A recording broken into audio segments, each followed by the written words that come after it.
Welcome everyone back to the Real News Network. I'm Jared Ball here in Baltimore. As we continue to mark this week's 48th anniversary of the assassination of Dr. King, there are lessons still to be learned from his example.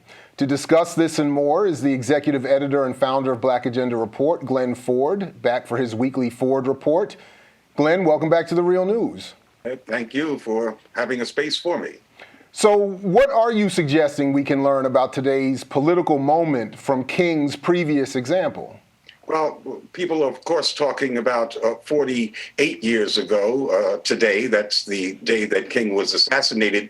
But it was 49 years ago, a year before his assassination, that he delivered that brilliant and historic speech at New York's Riverside Church, in which he broke definitively with President Lyndon Johnson over the Vietnam War. He was killed, as I said, exactly a year later, and it may have had something to do with that speech he made at Riverside Church, in which he called the United States the greatest purveyor of violence in the world today. So Dr. King's anti-war stance, and we have to be clear, this was an anti-imperialist position that he was taking back in 1967. This position was nothing new in Black America, even at that time. SNCC, the Student Nonviolent Coordinating Committee, came out against the draft years before Dr. King's speech. And Muhammad Ali famously in 1967 refused to be drafted. And he said that no Vietnamese never called me nigger, they never lynched me, and they never set any dogs on me.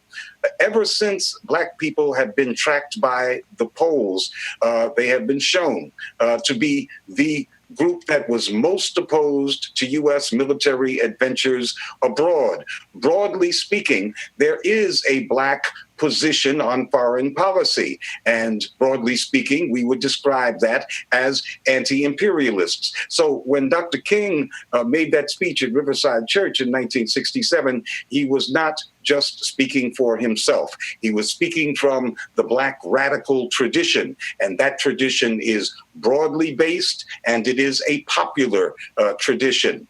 However, there was a Black misleadership class even then. It was a lot smaller than it is today, but it existed. And it was very eager to get in the good graces and make its political fortunes in the Democratic Party. And it was appalled that the nation's premier civil rights leader would dare to challenge the war policies of the Democratic president and of Hubert Humphrey, the Democratic vice president. So they urged Dr. King to shut up, to keep his mouth shut unless he was just going to talk about civil rights, and to not challenge the Democrat in the White House.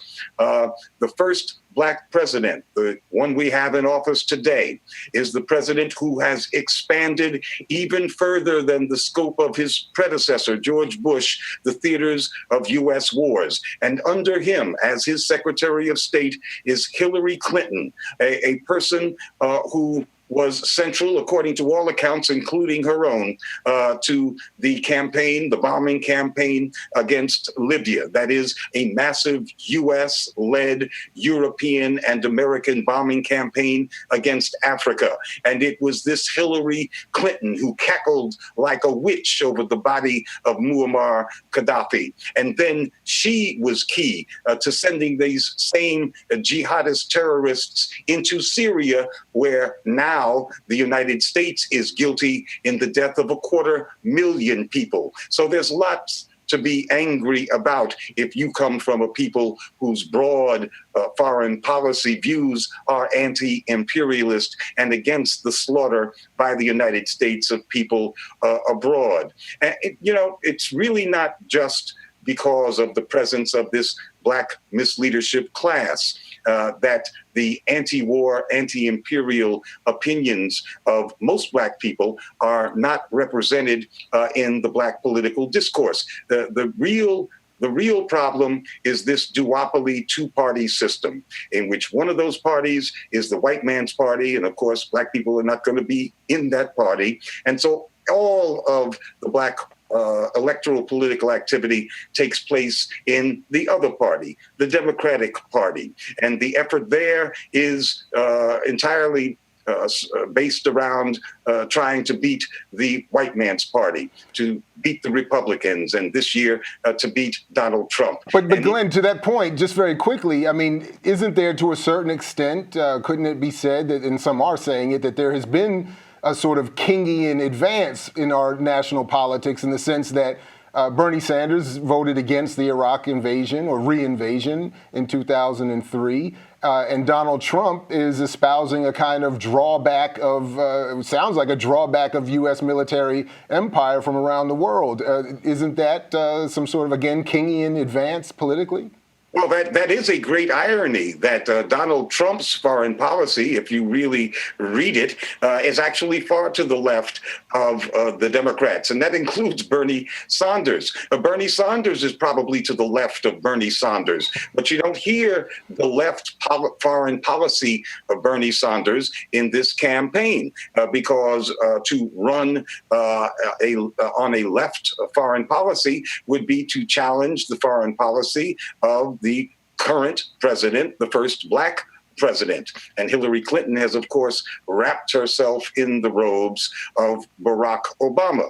I'm absolutely certain that many, if not most, of Bernie Sanders' supporters in the primary race are anti-war people, but they don't demand that their candidate spell out a real anti-war position, because they are concerned about beating the Republicans and about getting their candidate in the only position that they think can really challenge the Republicans. So the fact that it's a duopoly game and it's the only game in town actually creates a trap, not just for black people, but for all progressives. And that's one of the reasons that the Black is Back Coalition for Social Justice and Peace and Reparations is holding this weekend on Saturday in Harlem, in New York, a national conference on the 2016 election with an emphasis on Black self-determination.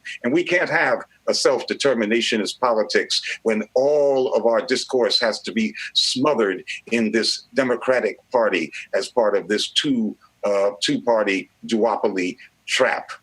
Well, Glen Ford, thanks again for joining us here at The Real News. Thank you. And thank you all for joining us wherever you are. Again, I'm Jared Ball here in Baltimore, saying, as always, as Fred Hampton used to say, to you we say peace if you're willing to fight for it. So peace, everybody, and we'll catch you in the whirlwind.